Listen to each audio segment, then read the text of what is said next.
ఒకప్పుడు అపర కుబేరుడుగా వెలుగొందిన ఆయన ఇప్పుడు సాధారణ ఖైదీగా జైలు ఊచలు లెక్కిస్తున్నారు. గతంలో తన కుమార్తె వివాహాన్ని నా భూతో నా భవిష్యత్ అన్నట్లుగా కోట్లు కుమ్మరించి అంగరంగ వైభవంగా చేశారు.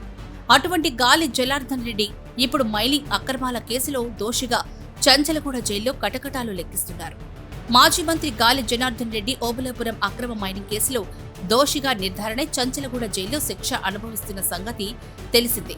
ఈ కేసులో హైదరాబాద్లోని సిబిఐ ప్రత్యేక కోర్టు 7 ఏళ్ల జైలు శిక్ష విధించిన సంగతి తెలిసిందే. ఆ సందర్భంగా ఇదే కేసులో ఇప్పటికే 4 ఏళ్ల జైలు శిక్ష అనుభవించినందుకు గాను దాన్ని పరిగణలోకి తీసుకుని శిక్ష తగ్గించాలంటూ గాలి జనార్దన్ రెడ్డి కోర్టును కోరినా ఫలితం లేకపోయింది. అదలా ఉంటే గాలి జనార్దన్ రెడ్డికి 7 ఏళ్లు జైలు శిక్ష ఖరారు కావడంతో ఆటోమేటిక్ గా ఆయన శాసనసభ సభ్యత్వం కూడా రద్దయిపోయింది.